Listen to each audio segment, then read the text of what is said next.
Hi, this is Chuck, better known as Low Trade. I was just trying to describe a play to Top Fuel, his play, and all my thoughts about it, my technical thoughts about it, and I decided it's easier to do a video than try to put it into words. So I decided to do a video.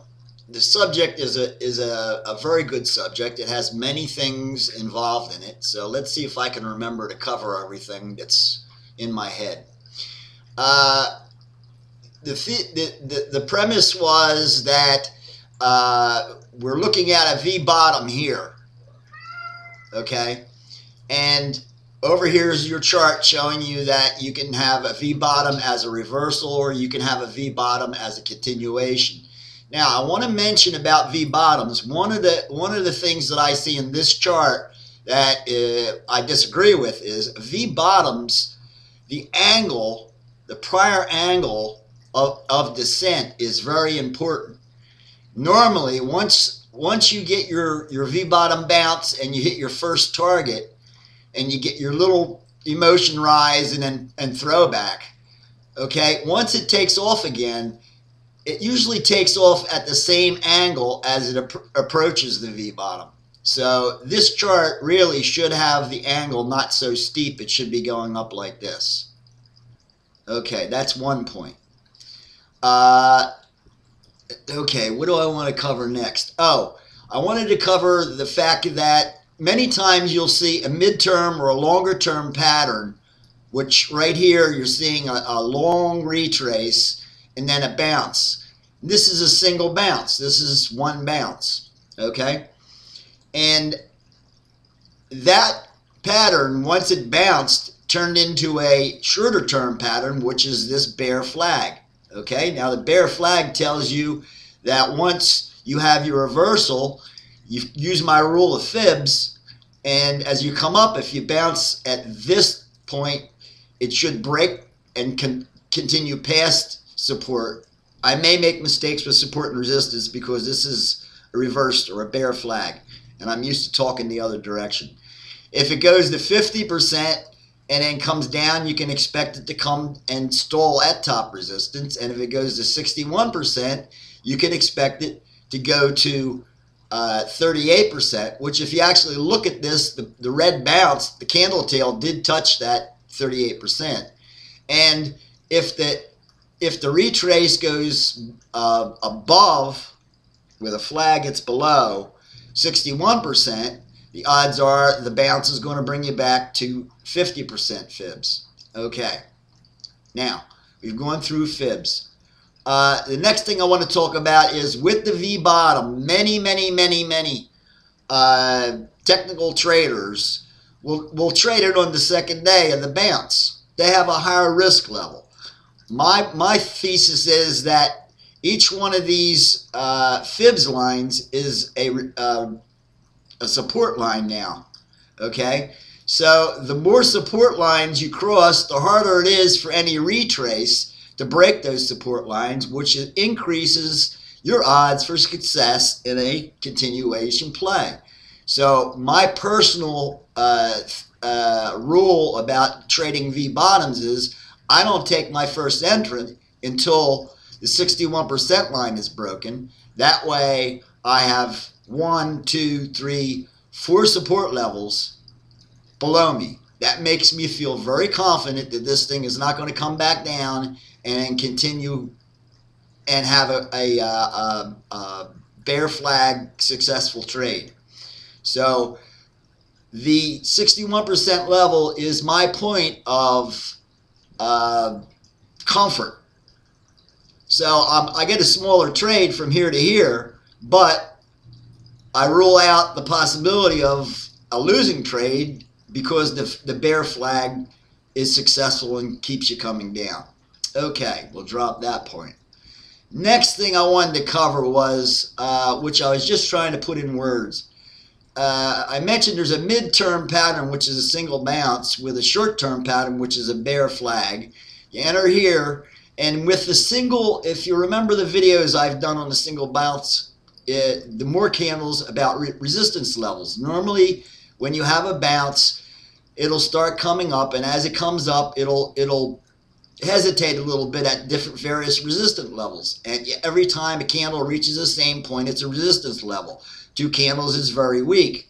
Okay, that was a weak resistance level. Today, it just broke that resistance level. Okay, 3 candles is a little bit stronger at the same point, like 1, 2, 3 candles back here. That was a strong, okay, support level, which actually was broken when it came down here. But I'm going on the subject of how many candles are involved and a reversal point, the strength. You determine the more candles that are involved in a price point, the stronger it is to break that point. And the strongest of all, you could have 3, 4, or 5 candles. Rarely do you get more than 5 candles. You can have 5 candles as a resistance point or a support point. But a reversal point where it comes up and reverses is still stronger yet. So I was trying to stress that it just so happens that the V-bottom first target, okay, is at a very strong reversal point in the overall long-term play. Now, what this does, it gives me a little bit concerned because my trade plan automatically, and this would be enter here, first target, sell here. Okay, I'd expect it to continue up a little bit higher, past your top resistance, up a little, maybe up to 33, maybe up to 34, maybe up to 32.50. Who the heck knows? But wherever that comes up and the throwback comes down, pulling it back down, okay, to your first target price, wherever it comes back to your first target price, okay, because this is a reversal point. This is a very strong line. So that throwback that comes back down may fake you out, okay, and be pulling down on the overall sentiment of this play and allow it to, because of the V-bottom, allow it to bounce and come back up. But I wouldn't personally feel safe if, because of the strength of this point in the play, I wouldn't personally feel confident that this is going to continue until after it crossed the height of the throwback. Once it crossed that, and if it crossed it especially on increasing volume, I would get back in and be 100% comfortable that this thing is going to continue up. I would expect it to continue up at this angle, not this angle, but I still would expect it to continue up. So now what happens is when you get your re-entry, okay, your next target would be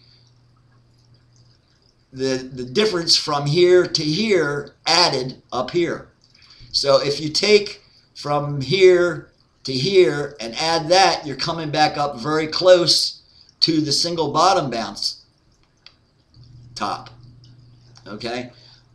So your re-entry play would be the distance from here to here added to here to here. I didn't do the math, but it would be very close to the overall play involved. My concern about re-entry is the strength of this first target. So I hope I explained it, and it makes a little sense when you see it visually. The throwback normally comes because you get strong emotion in a V-bottom, and it usually emotion will go past top resistance, but I always sell at resistance because I'm low risk. You never know how high it's going to go above top resistance, and you never know how far throwback comes down. Throwback sometimes comes down and bounces right at the same line. Sometimes it comes down a little further. You got to watch these.